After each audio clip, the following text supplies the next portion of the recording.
الرحمن علم القرآن خلق الإنسان علمه البيان الشمس والقمر بحسبان والنجم والشجر يسجدان والسماء رفعها ووضع الميزان ألا تطغوا في الميزان وأقيموا الوزن بالقسط ولا تخسروا الميزان والأرض وضعها للأنام فيها فاكهة والنخل ذات الأكمام والحب ذو العصف والريحان فبأي آلاء ربكما تكذبان خلق الإنسان من صلصال كالفخار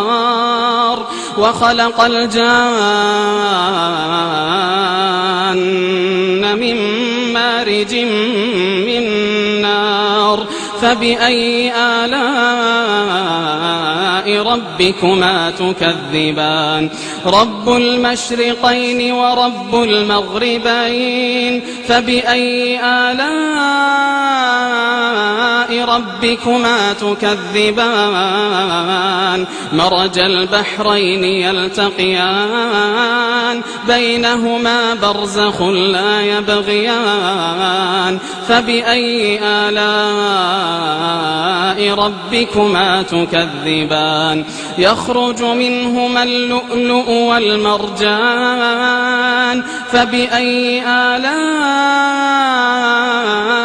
ربكما تكذبان وله الجوار المنشآت في البحر كالأعلام فبأي آلاء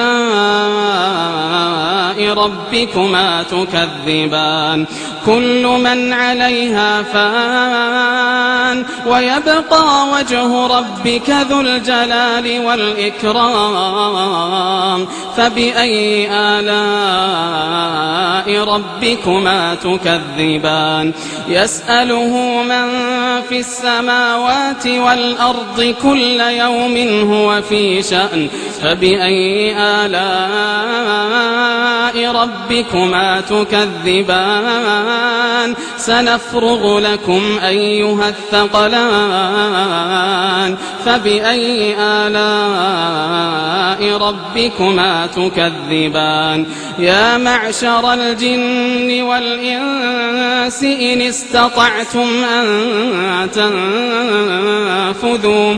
استطعتم أن تنفذوا من أقطار السماوات والأرض فانفذوا لا تنفذون إلا بسلطان فبأي آلاء ربكما تكذبان يرسل عليكما شواظ من نار ونحاس فلا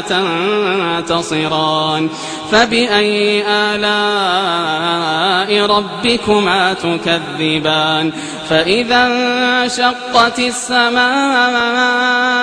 فكانت وردة كالدهان فبأي آلاء ربكما تكذبان فيومئذ لا يسأل عن ذنبه إنس ولا جان فبأي آلاء ربكما تكذبان يعرف المجرمون بسيماهم فيؤخذ بالنواصي والأقدام فبأي آلاء ربكما تكذبان هذه جهنم التي يكذب بها المجرمون يطوفون بينها وبين حميم آن فبأي آلاء ربكما تكذبان ولمن خاف مقام ربه جنتان فبأي آلاء ربكما تكذبان ذواتا أفنان فبأي آلاء ربكما تكذبان فيهما عينان تجريان فبأي آلاء ربكما تكذبان فيهما من كل فاكهة زوجان فبأي آلاء ربكما تكذبان متكئين على فرش بطائنها من استبرق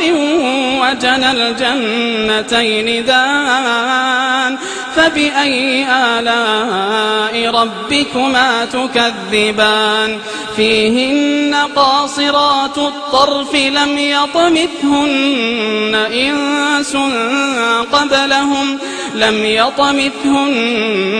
إنس قبلهم ولا جان فبأي آلاء ربكما تكذبان كأنهن الياقوت والمرجان فبأي آلاء ربكما تكذبان هل جزاء الإحسان إلا الإحسان فبأي آلاء ربكما تكذبان ومن دونهما جنتان فبأي آلاء ربكما تكذبان مدهامتان فبأي آلاء ربكما تكذبان فيهما عينان نضاختان فبأي آلاء ربكما تكذبان فيهما فاكهة ونخل ورمان فبأي آلاء ربكما تكذبان فيهن خيرات حسان فبأي آلاء ربكما تكذبان حور مقصورات في الخيام فبأي آلاء ربكما تكذبان لم يطمثهن إنس قبلهم ولا جان فبأي آلاء ربكما تكذبان متكئين على رفرف خضر وعبقري حسان فبأي آلاء ربكما تكذبان تبارك اسم ربك ذي الجلال والإكرام